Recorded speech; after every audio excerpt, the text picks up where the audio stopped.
নমস্কাৰ ছাত্ৰ ছাত্ৰীসকল ফাৰ্ষ্ট ইউনিট টেষ্ট 2026-27 ছ'চিয়েল ছায়েন্সৰ এইটো ক্লাছ 9ৰ পেপাৰ হয় বিশ্বনাথ ডিষ্ট্ৰিক্টৰ চ' 23টা MCQ দিছে তোমালোকক সলভ কৰিবলৈ চেষ্টা কৰিম যদি তোমালোকৰ ডিষ্ট্ৰিক্টত এতিয়ালৈকে ছ'চিয়েল ছায়েন্সৰ নৱম শ্ৰেণীৰ ছ'চিয়েল ছায়েন্সৰ এক্সামটো হোৱা নাই তেন্তে কুৱেশ্যন পেপাৰখন তোমালোকে এজ এ প্ৰেক্টিছ হিচাপে লৈ পেলাই চাই পেলাই তোমালোকে নিৰীক্ষণ কৰি পেলাই যাব পাৰা যাতে তোমালোকৰ এক্সাম ভাল হোক ঠিক আছে প্ৰথমে আমি MCQ কিটা সলভ কৰিবলৈ চেষ্টা কৰিম গোটেইকেইটা কুৱেশ্যনবিলাক চাম প্ৰথমে MCQ কিটা সলভ কৰিম যদি তোমালোকে নোট কৰিব বিচাৰা নোট কৰিব পাৰা প্ৰথম কুৱেশ্যনটো তোমালোকক খুদিছে ভাৰতবৰ্ষৰ প্ৰথম মৰ্চা চৰকাৰ গঠন হৈছিল অপশ্যন কিটা চোৱা 1976 1979 1977 আৰু লগতে আছে 1978 ইয়াৰ ভিতৰত শুদ্ধ উত্তৰটো তোমালোকে জানানে যদি জানা তোমালোকে কমেন্ট কৰি মোক জনাবা ইয়াৰ ভিতৰত শুদ্ধ উত্তৰটো হ'ব 1977 1977 চনত কাৰ সৰকাৰ হয়েছিল মুৰাৰজি দেশাইৰ প্ৰথমবাৰেৰ কাৰণে সৰকাৰ মোৰ্চা সৰকাৰ হিসাবে গঠন কৰা হয়েছিল ঠিক আছে নেক্সট আছে তোমালোকৰ কেথৰিন আছিল অৰ্থাৎ তোমালোক কেথৰিন কোন আছিল এই কুৱেশ্যনটো খোদা হৈছে অপশ্যন কিটা চোৱা ইংৰাজ ৰাজকন্যা পৰ্তুগীজ ৰাজকন্যা ব্ৰিটেইনৰ ৰাজকন্যা আৰু এটা আছে ভাৰতীয় ৰাজকন্যা আৰু তোমালোকে পাৰ্টটো ভালদৰে পঢ়িলে দেখা পাবা যে কেথৰিন আছিল পৰ্তুগীজৰ ৰাজকন্যা যাৰ বিয়া হৈছিল কাৰ লগত তোমালোকৰ ইংলেণ্ডৰ ৰজা দ্বিতীয় চাৰ্লছৰ লগত বিয়া হৈছিল ঠিক আছে এইটো এটা চুক্তি আছিল তোমালোকে পঢ়িলে ভালদৰে গম পাবা নেক্সট কুৱেশ্যনটো হৈছে তোমালোকৰ এইটো প্ৰথমে তোমালোকৰ এইটো আৰু এইটো ঠিক আছে নেক্সট তোমালোকৰ কুৱেশ্যনটো হৈছে উৎপাদনৰ উপাদান কেইটা অপশ্যন কেইটা চোৱা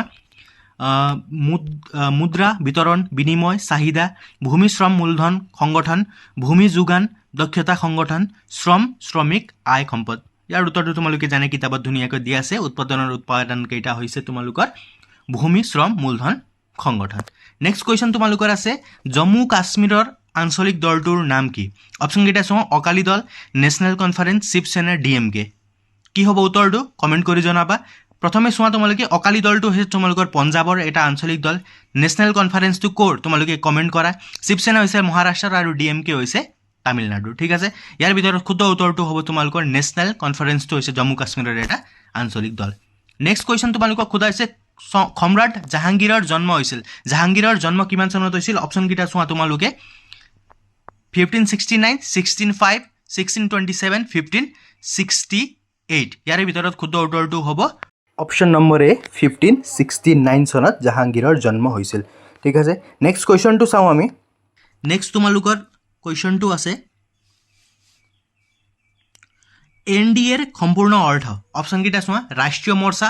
ইউনাইটেড ফ্ৰণ্ট গণতান্ত্ৰিক মৰ্চা ৰাষ্ট্ৰীয় গণতান্ত্ৰিক মৰ্চা NDA অৰ্থাৎ নেশ্যনেল ডেম'ক্ৰেটিক এলায়েন্স ইয়াৰে শুদ্ধ উত্তৰটো হ'ব তোমালোকৰ ঘ ৰাষ্ট্ৰীয় গণতান্ত্ৰিক মৰ্চা ঠিক আছে নেক্সট তোমালোকৰ কুৱেশ্যন খোজা হৈছে ইংলিছ ইষ্ট ইণ্ডিয়া কোম্পানী গঠন হৈছিল অপশ্যন কিটা চোৱা ভাৰতত ইংলেণ্ডত জাপানত ব্ৰিটেইনত ইয়াৰে শুদ্ধ উত্তৰটো হ'ব ইংলিছ ইষ্ট ইণ্ডিয়া কোম্পানী ক'ত গঠন হৈছিল লণ্ডনত লণ্ডন তোমালোকৰ ইংলেণ্ড বুলি তোমালোকে লিখিব লাগিব অসমৰ কোন জিলাত জোনবিল মেলা আয়োজিত হয় অসমৰ কোনখন জিলাত জোনবিল মেলা আয়োজিত হয় জোনবিল মেলা যিটো বাৰ্টাৰ ছিষ্টেমৰ এটা বজাৰ হয় সেইটো তোমালোকৰ মৰিগাঁও ডিষ্ট্ৰিক্টত মৰিগাঁও জিলাত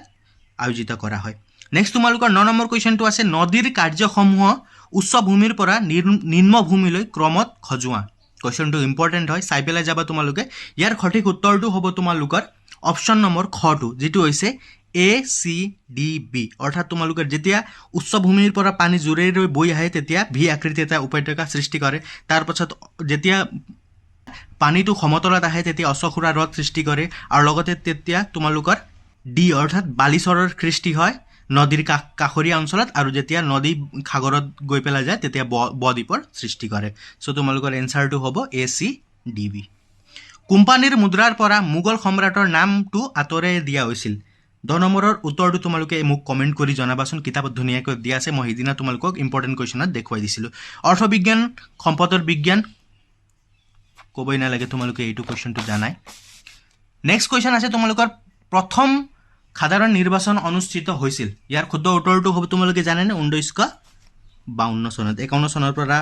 আৰম্ভ হোৱাৰ কথা হৈছিল আৰু 52 চনত অনুষ্ঠিত হৈ শেষ হৈ গৈছিল ইয়াত তোমালোকে 13 নম্বৰ কুৱেশ্যনটো ক অংশৰ লগত খ অংশ মিলোৱা আছে মই মিলাই পেলাই দেখুৱাই দিছো তোমালোকক ক নম্বৰটো তোমালোকৰ যাব 4 নম্বৰত দক্ষিণ ভাৰতত কোন ভাস্কো ডা গামা উপস্থিত হৈছিল তোমালোকে জানাই ইয়াৰ পিছত তোমালোকে জানাই যে জাহাংগীৰৰ সভাত কোন গৈছিল উইলিয়াম হকিংছ গৈছিল আৰু লগতে ৱাৰ্টলমিও কি কৰিছিল উত্তম খাখা অন্তৰীপত উপস্থিত হোৱা প্ৰথমজন ব্যক্তি আছিল আৰু ফ্ৰান্সিছ ড্ৰেকে কি কৰিছিল জলপথেৰে পৃথিৱীত প্ৰদক্ষিণ কৰিবলৈ সক্ষম হৈছিল কিতাপত ধুনীয়াকৈ দিয়া আছে তোমালোকে পাঠবোৰ ভালদৰে পঢ়িলে গম পাবা নেক্সট কুৱেশ্যন তোমালোকক দিয়া গৈছে হিন্দু মহাসভা গঠন হৈছিল কিমান চনত গঠন হৈছিল ইয়াৰ শুদ্ধ উত্তৰটো হ'ব 1916 চনত এইটো আছিল ভাৰতবৰ্ষৰ তৃতীয় নম্বৰৰ ৰাজনৈতিক দল ঠিক আছে নেক্সট কুৱেশ্যন তোমালোকক সোধা হৈছে পৃথিৱীৰ মুঠ উপকূল ৰেখাৰ দৈৰ্ঘ্য কিমান হ'ব অপশ্যন কেইটা চোৱা 0.5 0.4 0.6 0.3 নিযুত বৰ্গ কিলোমিটাৰ ইয়াৰ ভিতৰত শুদ্ধ উত্তৰটো অপশ্যন নম্বৰ এ টু 0.5 নিযুত বৰ্গ কিলোমিটাৰ বিৰোধী দলৰ খবল ভূমিকা থকা এখন দেশৰ নাম লিখা ইয়াৰ ভিতৰত শুদ্ধ উত্তৰটো হ'ব আমেৰিকাৰ বিৰোধী দলৰ এটা ভূমিকা ভাল আছে ঠিক আছে নেক্সট কুৱেশ্যনটো আছে তোমালোকৰ ইংৰাজসকলে ভাৰতত প্ৰথম বাণিজ্য কেন্দ্ৰ স্থাপন কৰিছিল ইয়াৰ শুদ্ধ উত্তৰটো হ'ব তোমালোকৰ 1611 চন অপশ্যন নম্বৰ খটো শুদ্ধ হ'ব নেক্সট তোমালোকৰ তলৰ কোনটো ৰাষ্ট্ৰীয় পৰ্যায়ৰ ৰাজনৈতিক দল মই কৈছিলোঁ ডিএমকে তোমালোকৰ তামিলনাডু শিৱসেনা মহাৰাষ্ট্ৰ অকালি দল পঞ্জাৱ আৰু লগতে আম আদমি পাৰ্টি এতিয়া বৰ্তমান এটা ৰাষ্ট্ৰীয় পৰ্যায়ৰ ৰাজনৈতিক দল হৈ পৰিছে ঠিক আছে নেক্সট আছে তোমালোকৰ খতিদা প্ৰথা সম্পূৰ্ণ বন্ধ কৰাৰ ক্ষেত্ৰত বলিষ্ঠ ভূমিকা কোনে গ্ৰহণ কৰিছিল ৰাজা ৰামমোহন ৰায় ঠিক আছে ভাৰতবৰ্ষত প্ৰথম ৰেল যাতায়াত ব্যৱস্থাৰ সূচনা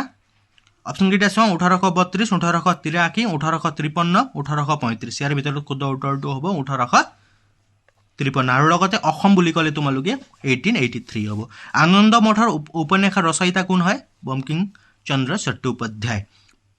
ভূপৃষ্ঠৰ কিমান উষ্ণতালৈ বায়ুমণ্ডল বিয়পি আছে ইয়াৰ ভিতৰত শুদ্ধ উত্তৰটো অপশ্যন নম্বৰ 10000 কিলোমিটাৰলৈকে বায়ুমণ্ডল উষ্ণতালৈ বিয়পি আছে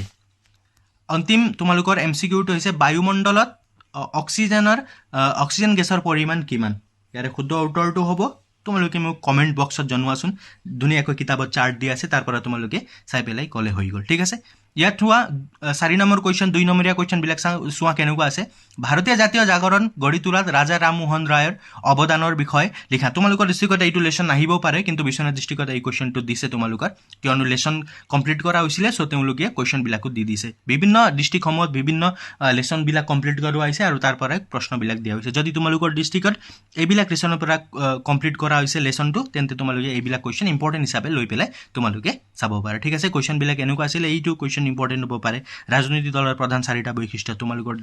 জিলা যদি এই লেশ্যনটো কৰোৱা হৈছে এইবিলাক তোমালোকে কনফিউজন নহবা যদি তোমালোকৰ ডিষ্ট্ৰিক্টত এই লেশ্যনটো কৰোৱা নাই ইয়াৰ পৰা কুৱেশ্যন নিদিব যিবিলাক লেশ্যন কমপ্লিট কৰা হৈছে সেইবিলাকৰ পৰাই কুৱেশ্যন আহিব